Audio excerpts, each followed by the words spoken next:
എൻ്റെ പേര് ലിബിൻ. ഞാൻ വരുന്ന എടപ്പള്ളിയിൽ നിന്നാണ്. ഞാനിവിടെ പറയാൻ പോകുന്ന സാക്ഷ്യം, എൻ്റെ ജീവിതത്തിൽ കൈവിട്ടു പോയി എന്നൊരവസ്ഥ വന്നപ്പോഴത്തേക്കും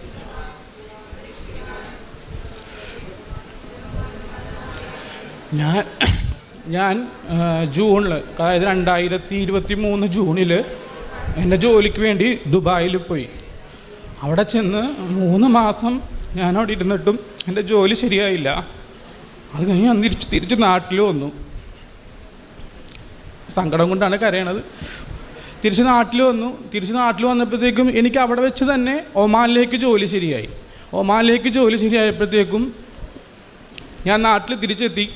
പക്ഷേ പിന്നെയും തടസ്സങ്ങൾ, ഒരുപാട് തടസ്സങ്ങൾ. ഒമാനിൽ പോകാൻ പറ്റണില്ല എന്നെക്കൊണ്ട്. അപ്പോൾ അത് കഴിഞ്ഞ് എനിക്ക് ആ തടസ്സം നിൽക്കുമ്പോൾ തന്നെ എനിക്ക് സൗദിയിൽ ജോലി ശരിയായി. പക്ഷേ സൗദിയിലെ ജോലി ഇങ്ങനെ ശരിയായിക്കൊണ്ടിരുന്നപ്പോൾ തന്നെ എന്നെ ഒമാനിൽ നിന്ന് അവർ വിളിച്ചിട്ട് പറഞ്ഞു, നിൻ്റെ വിസ ശരിയായിട്ടുണ്ട്, നീ വാ, മെഡിക്കൽ എടുത്തിട്ട് കേടി വാന്ന് പറഞ്ഞു.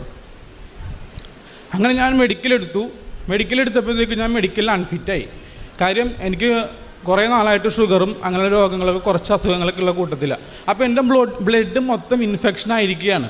അപ്പോൾ ഡോക്ടർ എന്നോട് പറഞ്ഞു, ഇപ്പോഴൊന്നും നടക്കില്ല നിൻ്റെ പോക്ക്, നീ ഇനി പോകണമെങ്കിൽ കുറേ നാൾ മരുന്ന് കഴിക്കണം, മരുന്ന് കഴിക്കാണ്ട് നിനക്ക് പോകാൻ പറ്റില്ല എന്ന് പറഞ്ഞു. പക്ഷെ ഞാനത് വീട്ടിൽ പറഞ്ഞില്ല. ഞാൻ വീട്ടിൽ പറഞ്ഞത് ശരിയാവും, പെട്ടെന്ന് തന്നെ പോകാൻ പറ്റും എന്നാണ് പറഞ്ഞത്.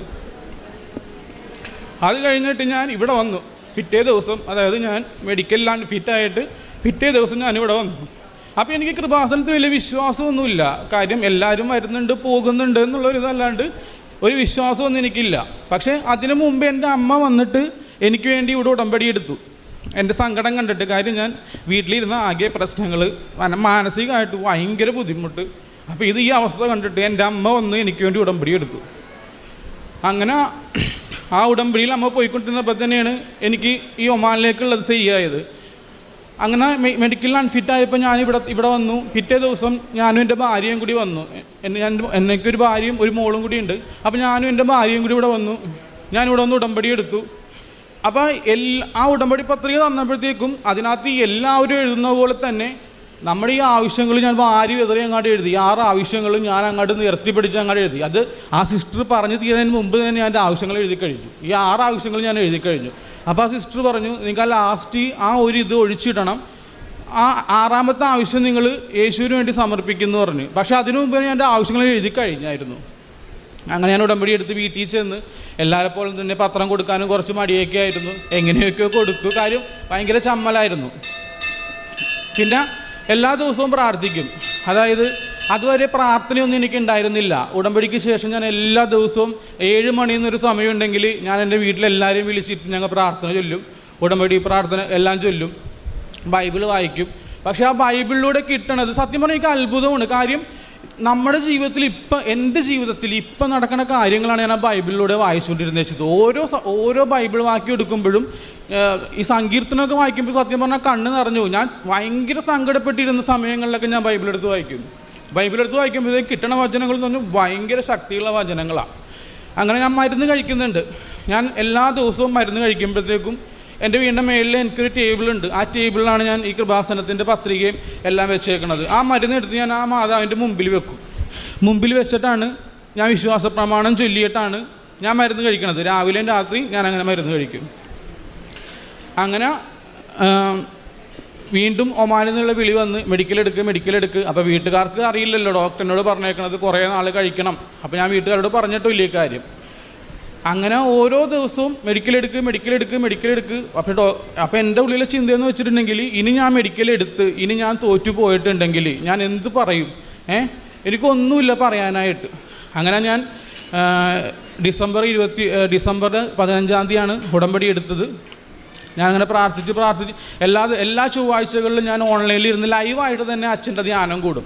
അപ്പോൾ ഈ അച്ഛൻ രോഗശാന്തി സമയത്ത് പറയണ കാര്യങ്ങൾ ഞാനിങ്ങനെ ശ്രമിക്കുമ്പോൾ ഈ ചൊവ്വാഴ്ച ഞാൻ കൂടിയപ്പോഴത്തേക്ക് ഞാനിങ്ങനെ ഓർത്തു, ദൈവമേ എൻ്റെ കാര്യം എന്താണ് അച്ഛൻ പറയാത്തത് രോഗശാന്തിയിലെന്ന് പറഞ്ഞപ്പോഴത്തേക്കും ഓൺ ദ സ്പോട്ടിൽ അച്ഛൻ പറഞ്ഞ് മെഡിക്കലിൽ പാസ്സാവാത്ത ആൾക്കാരെന്ന് പറഞ്ഞു.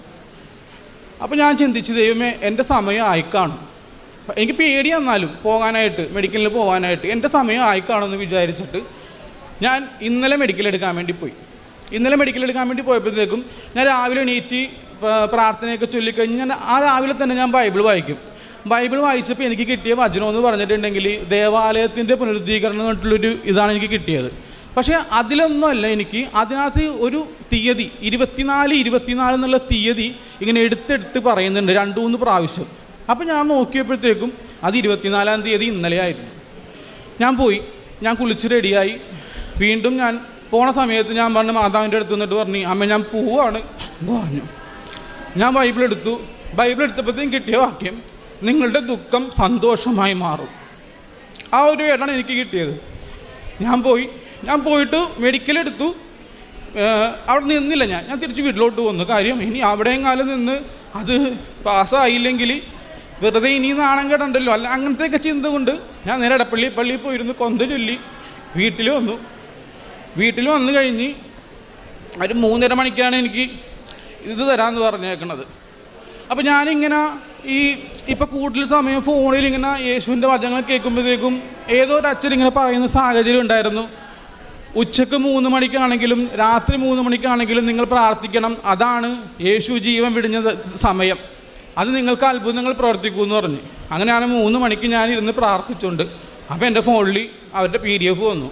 ഞാൻ നോക്കിയില്ല, ഞാൻ നേരെ തന്നെ അത് ഓപ്പൺ ചെയ്തിട്ട് വിശ്വാസ പ്രമാണം ചൊല്ലി എടുത്ത് നോക്കി കഴിഞ്ഞപ്പോഴത്തേക്കും ഞാൻ മെഡിക്കൽ പാസ്സായി.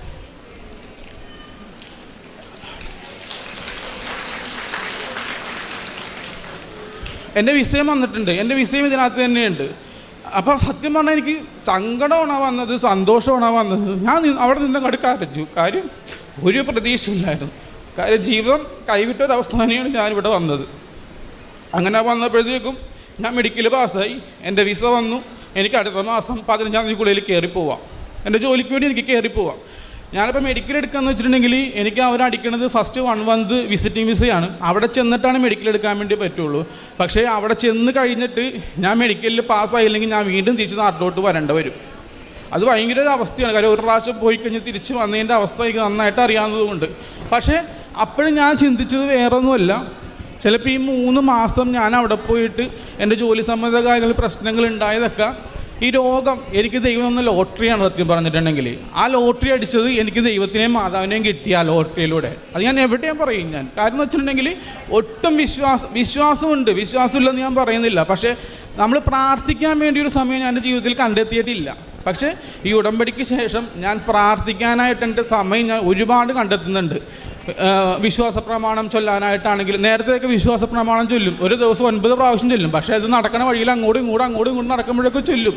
പക്ഷേ അത് ദൈവത്തിന് വേണ്ടി സമർപ്പിച്ച് ചെയ്യാനായിട്ടുള്ള മനസ്സ് അന്ന് എനിക്ക് ഉണ്ടായിരുന്നില്ല. പക്ഷേ ഇപ്പം ഞാനതിനുള്ള സമയം ഞാൻ കണ്ടെത്തുന്നുണ്ട്. അങ്ങനെ എൻ്റെ ജീവിതത്തിൽ ഏറ്റവും വലിയ അത്ഭുതമാണ് ഇപ്പോൾ ഈ സംഭവിച്ചേക്കണത്. അതേപോലെ തന്നെ എൻ്റെ വൈഫ് സ്വീഡനിലോട്ട് പോകാനായിട്ട് പേപ്പർ വർക്ക് നടന്നുകൊണ്ടിരിക്കുക. അപ്പോൾ പുള്ളിക്കാരത്തേക്ക് പോകണമെങ്കിൽ ഒരു തുക വേണം പോകാനായിട്ട്, നല്ലൊരു എമൗണ്ട് വേണം പോകാനായിട്ട്. അപ്പോൾ ലോൺ എടുക്കണമെന്നുണ്ടെങ്കിൽ വൈഫിൻ്റെ പപ്പയുടെ പേരിലാണ് ആധാരം ഇരിക്കുന്നത്. പപ്പയാണെങ്കിൽ മാർച്ച് 3-ാം തീയതി മരിക്കുകയും ചെയ്തു. അപ്പോൾ എൻ്റെ കയ്യിൽ ഒരു പൈസ എൻ്റെ അടുത്തില്ല. അവിടെ വേറെ ആരും ഇല്ല കാര്യങ്ങൾ നോക്കാൻ, ഞാനും വൈഫും മാത്രമേ ഉള്ളൂ. പക്ഷേ പപ്പ മരിച്ചതിന് ശേഷം പപ്പയുടെ 7 ആണെങ്കിലും 30 ആണെങ്കിലും ഒരു കാര്യവും ഒരു കുറവില്ലാണ്ട് ഞാൻ നടത്തി. അത് എങ്ങനെയെന്ന് എനിക്ക് ഇപ്പോഴും അറിയാൻ വേണ്ടി പാടില്ല. കാര്യം കാശില്ലാതിരിക്കുന്ന അവസ്ഥയിൽ പൈസ എൻ്റെ കയ്യിലോട്ട് വരികയായിരുന്നു. എൻ്റെ ചേച്ചിയാണ് സഹായിച്ചത്. അവളെ വിളിച്ചിട്ട് എൻ്റെ കയ്യിലോട്ട് പൈസ തന്നിട്ട് പറഞ്ഞു ഒരു കുറവും ഒരു കാര്യത്തിനും ഉണ്ടാവരുതെന്ന് പറഞ്ഞു. ഒരു കുറവും ഒരു കാര്യത്തിനും ഉണ്ടായിരുന്നില്ല. അപ്പോൾ ഞങ്ങൾ ലോൺ എടുക്കാൻ വേണ്ടി ബാങ്കിൽ ചെന്നപ്പോഴത്തേക്കും പപ്പ മരണശേഷം അത് അമ്മിച്ചിയുടെ പേരിലാണ് എഴുതി വെച്ചേക്കണത്. പക്ഷേ എല്ലാം ശരിയാണ്, മരണ സർട്ടിഫിക്കറ്റ് വേണം. പപ്പയുടെ മരണ സർട്ടിഫിക്കറ്റ് ഉണ്ടെങ്കിൽ ലോൺ പാസ്സാകത്തുള്ളൂ. അങ്ങനെ ഇരിക്കുമ്പോഴത്തേക്കും ഞാൻ ഹോസ്പിറ്റലിൽ ചെന്നു. അവർ പറഞ്ഞ് മാക്സിമം 22 ദിവസമാണ് മരണ സർട്ടിഫിക്കറ്റിന് വേണ്ടത്. ചേട്ടൻ്റെ അവസ്ഥ അറിയാവുന്നത് കൊണ്ട് അല്ലെങ്കിൽ നിങ്ങളുടെ ആവശ്യം അറിയാവുന്നത് കൊണ്ട് ഒരു 15 ദിവസം എങ്ങനെയെങ്കിലും എടുക്കും ചേട്ടാ മരണ സർട്ടിഫിക്കറ്റ് കിട്ടാനെന്ന് പറഞ്ഞു. ഞാൻ പറഞ്ഞു സിസ്റ്റർ ഇന്ന ഭയങ്കര അത്യാവശ്യമുള്ള കാര്യമാണെന്ന് പറഞ്ഞു. ഞാൻ നോക്കട്ടെ എന്ന് പറഞ്ഞു. ഞാൻ രാവിലെ 10 മണിക്കാണ് ഹോസ്പിറ്റലിൽ ചെന്ന് പറയണത്. വൈകുന്നേരം 4 മണിയായപ്പോഴത്തേക്ക് എനിക്ക് മരണ സർട്ടിഫിക്കറ്റ് പപ്പയുടെ കിട്ടി. 4 മണിക്ക് എൻ്റെ മൊബൈലിൽ എൻ്റെ മെയിലിൽ പപ്പയുടെ മരണ സർട്ടിഫിക്കറ്റ് വന്നു. അതും കൊണ്ട് ഞങ്ങൾ ബാങ്കിൽ പോയി ഞങ്ങൾക്ക് 2 ആഴ്ച കൊണ്ട് ലോൺ പാസ്സായി കിട്ടി. അപ്പോൾ വൈഫിൻ്റെ പോകാനുള്ള ആ പൈസയുടെ കാര്യത്തിൽ ഞാൻ നിയോഗം വെച്ചിട്ടുണ്ടായിരുന്നു മാതാവിൻ്റെ അടുത്ത്. അതും എനിക്ക് നടന്നു കിട്ടി. അത് കഴിഞ്ഞ് ഞാൻ കഴിഞ്ഞ മാസം വന്നൊരു ഉടമ്പടി പുതുക്കിയപ്പോഴത്തേക്കും ഞാൻ ഒന്നും എഴുതിയിട്ടില്ല അതിനകത്ത്. ഞാൻ എഴുതിയേക്കുന്നത് 3 കാര്യങ്ങളാണ്. ഒന്ന് എൻ്റെ അസുഖം മാറ്റി ജോലി ശരിയാക്കി തന്നെ, ഒന്ന് എൻ്റെ വൈഫിൻ്റെ ജോലിയാക്കി ചെന്നും. പിന്നെ ഞാൻ പറഞ്ഞേക്കുന്നത് ഇനി എനിക്ക് ജീവിതത്തിൽ എത്ര കാലമുണ്ടോ അത്രയും കാലം വിശ്വാസത്തിലായിരിക്കുവാൻ, അമ്മേനോടും മാതാവിനും കൂടി ആയിരിക്കാൻ എന്നെ അനുഗ്രഹിക്കണം. ആ ഒരു കാര്യം മാത്രമേ ഞാൻ പറഞ്ഞിട്ടുള്ളൂ. ദൈവം സഹായിച്ച് എൻ്റെ ഒരു കാര്യങ്ങൾക്കും ഒരു മുട്ടും ഇന്ന് വരെ വന്നിട്ടില്ല. ഈ ഉടമ്പടി എടുത്തതിന് ശേഷം എല്ലാ കാര്യങ്ങളും ഭംഗിയായിട്ട് അമ്മയും മാതാവും നടത്തി തരുന്നുണ്ട്. അപ്പോൾ ഞാൻ ഇന്നലെ എനിക്ക് ഈ മെഡിക്കൽ പാസ്സായി കഴിഞ്ഞപ്പോഴത്തേക്കും അവിടെ ആൻറ്റി ഉണ്ട്, എൻ്റെ ചേച്ചിയുടെ മോനൊക്കെ ട്യൂഷൻ പഠിപ്പിക്കുന്ന ആൻറ്റി ഇപ്പോൾ കാനഡയില്ല. അപ്പോൾ ഞാൻ ആൻറ്റീനെ എല്ലാ ദിവസവും വിളിച്ചിങ്ങനെ വചനം അയച്ചു കൊടുക്കുകയും ഈ കൃപാസനത്തെ പ്രാർത്ഥനയൊക്കെ ഷെയർ ചെയ്യുമായിരുന്നു. അപ്പോൾ ആ ആൻറ്റീനെ ഇന്നലെ വിളിച്ചിട്ട് പറഞ്ഞു, ആൻറ്റി ഞാൻ മെഡിക്കൽ പാസ്സായി എന്ന് പറഞ്ഞു. അപ്പോൾ ആൻറ്റി എന്നോട് പറഞ്ഞു, ലിബിനെ എനിക്ക് കൃപാസന മാതാവിന് വിശ്വാസമാണ്, പക്ഷേ എനിക്ക് അങ്ങനെ വിശ്വാസമില്ല. എനിക്ക് എപ്പോഴും ശാന്തമായിട്ടിരുന്ന് പ്രാർത്ഥിക്കാനാണ് ഇഷ്ടം. പക്ഷേ നിൻ്റെ ഇത് കേട്ടപ്പോഴത്തേക്കും എനിക്ക് മാതാവിന് ഭയങ്കര വിശ്വാസമായിരുന്നു. അപ്പോൾ എൻ്റെ ഈ ഒരു അനുഭവം കൊണ്ട് ഒരാൾക്ക് വിശ്വാസം കിട്ടുകയെന്ന് വെച്ചാൽ അതാണ് എന്നെ സംബന്ധിച്ച് ഏറ്റവും വലിയ കാര്യമെന്ന് വെച്ചിട്ടുണ്ടെങ്കിൽ. അങ്ങനെ ഓരോരോ കാര്യങ്ങൾ. ഇപ്പോൾ പിന്നെ എനിക്കുണ്ടായ ആത്മീയ വളർച്ചയെന്ന് പറഞ്ഞിട്ടുണ്ടെങ്കിൽ ഈ പറഞ്ഞതുപോലെ ഞാൻ കുമ്പസാരിച്ചിട്ട് 2-2.5 വർഷമായിട്ടുണ്ടായിരുന്നു. ഞാനിവിടെ ഉടമ്പടി എടുത്തുകൊണ്ട് പോയിട്ട് എടപ്പള്ളിപ്പള്ളിയിൽ ക്രിസ്മസിൻ്റെ കുമ്പസാരം ഉണ്ടായി. അന്ന് മുതൽ ഇന്ന് വരെ ഞാൻ കുർബാനയും മുടക്കിയിട്ടില്ല, കുമ്പസാരവും മുടക്കിയിട്ടില്ല, ഒന്നും മുടക്കിയിട്ടില്ല. ഞായറാഴ്ചകളിൽ ഞങ്ങളുടെ പള്ളിയിൽ 6 മണിക്കാണ് കുർബാന. അപ്പോൾ 6 മണിക്ക് കുർബാന ഉള്ളപ്പോഴത്തേക്കും 5:30 മണിക്ക് പ്രതീക്ഷ പറഞ്ഞ പ്രാർത്ഥന ചൊല്ലാൻ വേണ്ടി പറ്റില്ല. ഞാൻ 4:30 എണീക്കും. 4:30 എണീറ്റ് 5:30 വരെ ഞാൻ പ്രാർത്ഥിക്കും. 5:30 കഴിഞ്ഞിട്ടാണ് ഞാൻ പള്ളിയിൽ പോണത്. അങ്ങനെ ഒരുപാട് അനുഭവങ്ങൾ. പിന്നെ എൻ്റെ വീട്ടിലാണെങ്കിലും ഈ കുടുംബ പ്രാർത്ഥനയുടെ സമയത്ത് ഒത്തൊരുമിച്ചൊരു കുടുംബ പ്രാർത്ഥന ഞങ്ങൾക്ക് ഉണ്ടായിരുന്നില്ല. പക്ഷേ ഇപ്പോൾ ഒരു 7 മണിയെന്നൊരു സമയമുണ്ടെങ്കിൽ എല്ലാവരും വരും, ഒരുമിച്ചിരിക്കും. ഞാനും അമ്മയും ഭാര്യയും കൊച്ചും ചേച്ചിയുടെ മക്കളുണ്ട്, അവരുമാരും ഒക്കെ കൂടിയിരുന്നിട്ട് ഒരുമിച്ച് പ്രാർത്ഥന ചൊല്ലും. പിന്നെ എനിക്ക് ഏറ്റവും വലിയ അനുഭവം എന്ന് വെച്ചിട്ടുണ്ടെങ്കിൽ ഈ ബൈബിളാണ്. കാര്യം നമ്മൾ മനസ്സ് പിടിവിട്ടു പോയി നിൽക്കുന്ന അവസ്ഥയിൽ ഈ ബൈബിൾ തുറന്ന് വായിക്കുമ്പോൾ കിട്ടുന്ന ഒരു ആശ്വാസം എന്ന് പറഞ്ഞിട്ടുണ്ടെങ്കിൽ അത് നമുക്ക് ആർക്കും തരാൻ വേണ്ടി പറ്റാത്തൊരു ആശ്വാസമാണ്. പല സാഹചര്യങ്ങളിലും ഞാനിങ്ങനെ കരഞ്ഞുകൊണ്ട് ഞാൻ ബൈബിൾ എടുത്ത് ഞാൻ വായിച്ചിട്ടുണ്ട്. അപ്പോഴൊക്കെ എനിക്ക് കിട്ടുന്ന വചനം ഭയങ്കര ആശ്വാസമുള്ള വചനമാണ്. എൻ്റെ ഈ ശരീരത്തിൽ ഈ ഇൻഫെക്ഷൻ ആയിരിക്കുന്നതുകൊണ്ട് ദേഹം മൊത്തം അങ്ങോട്ട് ചുവന്ന് തടിക്കും. ഈ രോമക്കുത്ത് വരെ റെഡ് കളറായിട്ട് ഇങ്ങനെ തടിച്ച് വന്നിട്ടുണ്ടെങ്കിൽ എനിക്ക് ഡ്രസ്സ് പോലും ഇടാൻ വേണ്ടി പറ്റില്ല. ചൊറിച്ചിലും ഈ ചൂടും സഹിക്കാൻ വേണ്ടി പറ്റില്ല എനിക്ക്. അപ്പോൾ ക്രിസ്മസിൻ്റെ അന്ന് രാത്രി, ക്രിസ്മസിൻ്റെ അന്നൊക്കെ എനിക്ക് നിറച്ചും ദേഹത്ത് ഈ സംഭവമാണ്. അപ്പോൾ ഞാൻ പള്ളിയിൽ പോകണമെന്ന് പ്രാർത്ഥിച്ചാൽ എനിക്ക് കുർബാനയൊന്നും മര്യാദ കൂടാൻ വേണ്ടി സാധിക്കണം. എനിക്ക് ചൊറിച്ചിലൊന്നും ഉണ്ടാവരുത്, എനിക്കൊന്ന് കുർബാന കൂടാൻ വേണ്ടി സാധിക്കണം. ആ കുർബാന കഴിയുന്നത് വരെ എനിക്ക് ഒരു കുഴപ്പം ഉണ്ടായില്ല. ഞാൻ എൻ്റെ ജീവിതത്തിൽ ഞാൻ സത്യമായിട്ട് പറയണത് എനിക്ക് 36 വയസ്സായി. ഈ 36 വയസ്സിൻ്റെ ഇടയ്ക്ക് കർത്താവിൻ്റെ ജനനമാണെങ്കിലും മരണമാണെങ്കിലും ഉയർപ്പാണെങ്കിലും വിശ്വാസത്തോടെ ഞാൻ പ്രാർത്ഥിച്ചേക്കണത് ഇപ്പോഴാണ്. അപ്പോൾ ഞാനിപ്പോൾ ചിന്തിക്കുന്ന ഇത്രയേ ഉള്ളൂ, ഈ 35 വയസ്സ് വരെ എനിക്കിഷ്ടമുള്ളതുപോലെ ഞാൻ ജീവിച്ച്, എൻ്റെ സുഖങ്ങൾക്ക് വേണ്ടി അല്ലെങ്കിൽ എൻ്റെ ഇഷ്ടങ്ങൾക്ക് വേണ്ടി ഞാൻ ജീവിച്ച്. ഇനി എനിക്ക് എത്ര കാലമാണ് എൻ്റെ ജീവിതത്തിലുള്ളത്, അത് നമ്മുടെ കുറച്ച് സുഖങ്ങൾ മാറ്റി വെച്ച് നമ്മൾ ദൈവത്തിനെ വിളിച്ചാൽ ദൈവം നമ്മുടെ കൂടെ വരും. ഉറപ്പായിട്ടുള്ള കാര്യമാണത്. കാര്യം ആർക്കും പറ്റാത്തൊരു അത്ഭുതമാണ് ദൈവം എനിക്ക് വേണ്ടി ചെയ്തു തന്നേക്കുന്നത്. അത് എത്ര നന്ദി പറഞ്ഞാലും എനിക്ക് ദൈവത്തിനോട് നന്ദി പറഞ്ഞാൽ മതിയാവുകയില്ല. അപ്പോൾ ഞാൻ ഉടമ്പടി എടുത്തപ്പോൾ തന്നെ പ്രാർത്ഥിച്ചായിരുന്നു. ഉടമ്പടി എടുത്ത് എനിക്ക് മെഡിക്കൽ ഞാൻ പാസ്സായ പിറ്റേ ദിവസം ഞാൻ സാക്ഷ്യം പറഞ്ഞേക്കാമെന്ന്. ഇന്നലെ ഞാൻ എൻ്റെ മെഡിക്കൽ പാസ്സായി. എനിക്ക് അപ്പോൾ അവരെന്നെ വിളിച്ചു, അടുത്ത മാസം 12-ാം തീയതി നിങ്ങൾക്ക് ടിക്കറ്റ് ഇട്ട് തരാം, നീ കയറി വാ എന്ന് പറഞ്ഞു. 2 വർഷത്തെ വിസ എടുപ്പോൾ എനിക്ക് അടിക്കണത് അവർ. അപ്പം ഈ ഉടമ്പടി എടുത്തത് കൊണ്ട് എൻ്റെ ജീവിതത്തിൽ എനിക്ക് അടിമുടി മാറി. ഈ പറഞ്ഞ പോലെ തന്നെ വിശ്വാസത്തിലാണെങ്കിലും പ്രാർത്ഥനാ ജീവിതത്തിലാണെങ്കിലും പിന്നെ എനിക്ക് ഭയങ്കര ദേഷ്യമുള്ള കൂട്ടത്തിലായിരുന്നു. ഇപ്പോഴും ദേഷ്യമുണ്ടെങ്കിലും ആ പഴയ അത്ര ദേഷ്യം എനിക്കില്ല. ഇപ്പോഴും എൻ്റെ വിശ്വാസം പൂർണ്ണമല്ല. ഞാനിപ്പോഴും സാക്ഷ്യം പറയുന്നുണ്ടെങ്കിൽ എനിക്ക് ഇനിയും വിശ്വാസത്തിൽ വളരണമെന്ന് തന്നെയാണ് ആഗ്രഹം. കാര്യം വിശ്വസിക്കുന്നിടത്തോളം നമുക്ക് അനുഗ്രഹം കിട്ടിയുള്ളൂ. എൻ്റെ രണ്ടാമത് ആ ഉടമ്പടി ഞാൻ എഴുതിയത് എന്താണെന്ന് വെച്ചാൽ ദൈവം എൻ്റെ കൂടെ ഉണ്ടാവണം. ദൈവം എൻ്റെ കൂടെ ഉണ്ടെങ്കിൽ നമുക്ക് എന്തും നടക്കും. ദൈവം നമുക്ക് കൂടെ ഉണ്ടാവണമെങ്കിൽ അതിന് പറ്റിയ ഏക ആശ്രയം ഈ കൃപാസന മാതാവാണ്. അപ്പം എൻ്റെ ജീവിതം കൊണ്ട് ഞാൻ പറയണത് വിശ്വസിച്ച് വിളിച്ചോ, ദൈവം കൂടെ വരും. എന്ത് പ്രതിസന്ധിയിലും നിങ്ങൾ വിശ്വാസം കൈവിടരുത്. ആ വിശ്വാസത്തോടെ നിങ്ങൾ ജീവിച്ചിട്ടുണ്ടെങ്കിൽ ഒരു പ്രതിസന്ധിക്ക് നിങ്ങൾക്ക് ഒരു കുഴപ്പമില്ലാണ്ട് മുന്നേറാൻ വേണ്ടി സാധിക്കും. പിന്നെ കാരുണ്യ പ്രവർത്തികൾ എന്ന് പറഞ്ഞിട്ടുണ്ടെങ്കിൽ ഞാൻ ഇങ്ങനെ രോഗികളായ ആൾക്കാർക്ക് എൻ്റെ കയ്യിൽ കൊടുക്കാവുന്നൊരു ചെറിയ തുകയായിരിക്കാം. പിന്നെ എൻ്റെ കൂട്ടുകാരന്മാരോടും ഒക്കെ ഞാൻ പറഞ്ഞിട്ട് ഒരു നല്ലൊരു തുക ഞാൻ പിരിച്ചുകൊണ്ട് അവർക്ക് കൊണ്ട് കൊടുക്കും.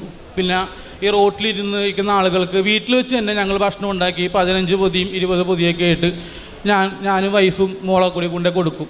അങ്ങനെയുള്ള കാര്യങ്ങളൊക്കെ ചെയ്യാൻ വേണ്ടി പറ്റി. അപ്പം ഇതൊക്കെയാണ് എനിക്ക് കൃപാസന മാതാവ് തന്ന ഏറ്റവും വലിയ അനുഗ്രഹം. പരിശുദ്ധ അമ്മയുടെ മധ്യസ്ഥതയിൽ വ്യക്തിപരമായിട്ടിപ്പം ഈ ഉടമ്പടിയിലെ ഏറ്റവും വലിയ സാക്ഷ്യം അതിൻ്റെ വ്യക്തതയോടുകൂടി ഇദ്ദേഹം നമ്മളോടൊക്കെ പറഞ്ഞിട്ടുണ്ട്. ഇപ്പോൾ 35 വയസ്സിൽ അവസാനം പറഞ്ഞ സ്റ്റേറ്റ്മെൻറ്റ്, അതായത് ഇത്രയും വർഷത്തെ ജീവിതത്തിൽ ഇനി അങ്ങോട്ട് ദൈവത്തിന് വേണ്ടി ഞാൻ ജീവിക്കാമെന്നുള്ളൊരു വലിയൊരു വാഗ്ദാനത്തിലേക്കൊരു ബോധ്യത്തിലേക്ക് ഒരാളെ കൊണ്ടുചെന്ന്, അല്ലെങ്കിൽ ഇത്രയും നാൾ കുദാശ ജീവിതത്തിൽ അത്രയും പ്രാധാന്യം കൊടുക്കാതെ, ഒരു പക്ഷേ വിശ്വാസ ജീവിതത്തിൽ അത്രയും പ്രാധാന്യം കൊടുക്കാതെ ജീവിച്ച ഒരാൾ വളരെ ചുരുങ്ങിയ സമയം കൊണ്ട് ഇത്തരത്തിലുള്ളൊരു വലിയൊരു ലൈഫ് ചേഞ്ചിങ് ഡിസിഷനിലേക്ക് പോകുവാൻ തക്കവിധമുള്ളൊരു ദൈവാനുഭവം. അപ്പോൾ എന്തുകൊണ്ടാണ് ഉടമ്പടിയിൽ ഒരു പക്ഷേ അസാധ്യമെന്ന് തോന്നുന്ന കാര്യങ്ങൾ നടക്കുന്നുള്ള ചോദ്യത്തിന് ഉത്തരവെന്ന് പറയുന്നത് ഇതാണ്. അതായത് ഒരു വ്യക്തി ജീവിതത്തിൽ പൂർണ്ണമായിട്ട് ദൈവത്തിന് സമർപ്പിക്കുവാനായിട്ട് നിങ്ങളുടെ നിയോഗങ്ങൾ കാരണമാകുമെങ്കിൽ അതിനെ ദൈവം ആശീർവദിക്കും എന്നുള്ളതാണ്. അപ്പോൾ വ്യക്തമായിട്ട് അത് എങ്ങനെയാണ് കാര്യങ്ങൾ ക്രമീകരിച്ചത്. അപ്പം കുടുംബ പ്രാർത്ഥന 7 മണി എന്നൊരു സമയം ഒരുമിച്ച് മുടങ്ങത്തില്ല എന്നൊക്കെ പറയുന്നതും, ബൈബിൾ ഒരു ശക്തിയാണെന്നൊക്കെ ആവശ്യത്തിന് പള്ളിപ്രസംഗവും ആവശ്യത്തിന് ധ്യാനപ്രസംഗമൊക്കെ നമ്മൾ കേട്ടിട്ടുണ്ട്. പക്ഷേ ഒരു ദിവസം നമ്മുടെ ജീവിതത്തിൽ അത് ഒരിക്കലും തോന്നാതെ, ഒരിക്കലും നമ്മൾക്ക് ഒരാളോട് കൊന്തമില്ലാനോ ബൈബിൾ വായിക്കാനോ പറയാൻ തോന്നത്തില്ല. അതുതന്നെയാണ് നമുക്കൊരിക്കലും നമ്മുടെ സംഭാഷണത്തിൽ ക്രിസ്തുവും മാതാവും ഒരിക്കലും വിഷയമാകുന്നില്ലെങ്കിൽ അതിനർത്ഥം അവരെക്കുറിച്ച് നമുക്ക് അറിയത്തില്ലെന്നല്ല, അവരൊന്നും പ്രധാനപ്പെട്ടവരായിട്ടും മറ്റുള്ളവരുടെയൊക്കെ പറയാൻ തക്കതൊരു അനുഭവം നമുക്ക് കിട്ടിയിട്ടില്ലെന്നുള്ളതാണ്. അപ്പോൾ ഒരാളോട് കൊന്ത ചൊല്ലണം, നീ കൊന്തയൊല്ലി പ്രാർത്ഥിക്കണമെന്ന് പറയണമെങ്കിൽ ഒരിക്കലെങ്കിലും കൊന്തയൊല്ലിട്ടോ ബൈബിൾ വായിച്ചിട്ടോ നമുക്ക് ഇതുവരെ എന്തെങ്കിലും ഒരു അനുഭവം ഉണ്ടായിരിക്കണം. ആ ഒരു കാലഘട്ടത്തിലാണ് ഇവിടെ ഉടമ്പടി എടുത്ത് വളരെ ചെറുപ്പക്കാരായിട്ടുള്ളവർ തങ്ങളുടെ ജീവിതത്തിൽ ഈ ബൈബിളിന് ശക്തിയുണ്ടെന്നും ഒരു പ്രതിസന്ധിയിൽ ആദ്യം ബൈബിൾ എടുക്കണമെന്നും, അപ്പോൾ അതിന് വ്യക്തമായിട്ടൊരു അനുഭവം, ഒരുപക്ഷെ ഒരു അനുഭവത്തിൻ്റെ വിത്ത് പ്രൂഫായിട്ടൊക്കെ നമ്മുടെ മുമ്പിൽ നിന്ന് വ്യക്തമായിട്ട് ഒരു വചന പ്രഘോഷണം പോലെ സംസാരിക്കുമ്പം ദൈവം ഇപ്പോൾ പറഞ്ഞതുപോലെ ദൈവം നമ്മുടെ കൂടെയുണ്ട്. പക്ഷേ ദൈവം ആഗ്രഹിക്കുന്ന പോലെ ജീവിതം ക്രമീകരിക്കുവാനായിട്ട് നമ്മൾ തയ്യാറാവണമെന്നുള്ള ഉടമ്പടിയുടെ അർത്ഥം. അതിന് ഈ 5:30 പ്രാർത്ഥന ചൊല്ലിയിലെ 4:30 എഴുന്നേറ്റ് ഞാൻ പ്രാർത്ഥിക്കുന്നു പറയുമ്പോഴും, കുടുംബ പ്രാർത്ഥന മുടക്കാറില്ല, ബൈബിൾ അല്ലെങ്കിൽ വിശുദ്ധ ബലി മുടക്കാറില്ലെന്നൊക്കെ പറയുമ്പോഴും ദൈവത്തിന് വേണ്ടി ഞാൻ സമയം കണ്ടെത്തി എന്നൊക്കെയുള്ള വാക്കാണ് ഉപയോഗിച്ചത്. അപ്പം ആർക്കു വേണ്ടിയാണ് സമയം കണ്ടെത്തണം എന്നുള്ളൊരു ബോധ്യം ലഭിച്ചു. ഇത് കർത്താവ് ആഗ്രഹിക്കുന്നുണ്ട്. നീ നിൻ്റെ ദൈവമായ കർത്താവിനെ പൂർണ്ണ ഹൃദയത്തോടും പൂർണ്ണ മനസ്സോടും സ്നേഹിക്കണമെന്നോ, നീ നിൻ്റെ ഭാര്യയോ മക്കളെയോ നിൻ്റെ പ്രൊഫഷനെയോ മാതാപിതാക്കളെ പോലും പൂർണ്ണമായിട്ട് സ്നേഹിക്കാൻ കർത്താവ് പറയണില്ലല്ലോ. ക്ലാരിറ്റിയോടുകൂടിയാണ് ദൈവം സംസാരിച്ചിരിക്കുന്നത്. നീ നിൻ്റെ ദൈവമായ കർത്താവിനെ പൂർണ്ണ ഹൃദയത്തോടെ സ്നേഹിക്കുക, ബാക്കിയെല്ലാം സെക്കൻഡറിയാണ്. ആ ഒരു ബോധ്യത്തിലേക്ക് ദൈവം ഒരു വ്യക്തിയെ കൊണ്ട് ചെന്ന് നിർത്തുന്നുണ്ടെങ്കിൽ അപ്പോൾ ദൈവം ആഗ്രഹിക്കുന്ന ഒരു പദ്ധതി ആയതുകൊണ്ടാണ്. അപ്പോൾ പരിശുദ്ധ അമ്മ അതിനൊരുപാട് സഹായിച്ചിട്ടുണ്ടെന്നുള്ളതിൻ്റെ ബോധ്യമാണ്. ഇപ്പോൾ അവസാനം പറയുന്നുണ്ട്, ഇപ്പോൾ എനിക്കിപ്പം അവിടെ ചെന്നൊരു ജോലി കിട്ടുകയില്ല എന്നുള്ളതല്ല, എനിക്ക് ഈ രോഗവും ബുദ്ധിമുട്ടും ദൈവത്തെ എനിക്ക് നൽകി എന്നുള്ളതാണ്. റോമയുടെ 8:28 പറയണത് പോലെ എല്ലാം നന്മയ്ക്കായിട്ട് പരിണമിക്കുന്നു, ഒരു സമയം ദൈവം ക്രമീകരിക്കുന്നു എന്നുള്ളതാണ്. അപ്പോൾ പ്രത്യേകിച്ച് ഈ മകന് ലഭിച്ച വിശ്വാസത്തിൻ്റെ വളർച്ചയ്ക്കും ആഴത്തിനും പ്രതിയും ഒപ്പം അതിലേക്ക് നയിച്ച മറ്റ് നിയോഗങ്ങളെ പ്രതിയും നമുക്കെല്ലാവർക്കും കരങ്ങളടിച്ച് ദൈവത്തിൻ്റെ നാമം മഹത്വപ്പെടുത്താം. അത്യപൂർവ ദൈവാനുഭവങ്ങൾ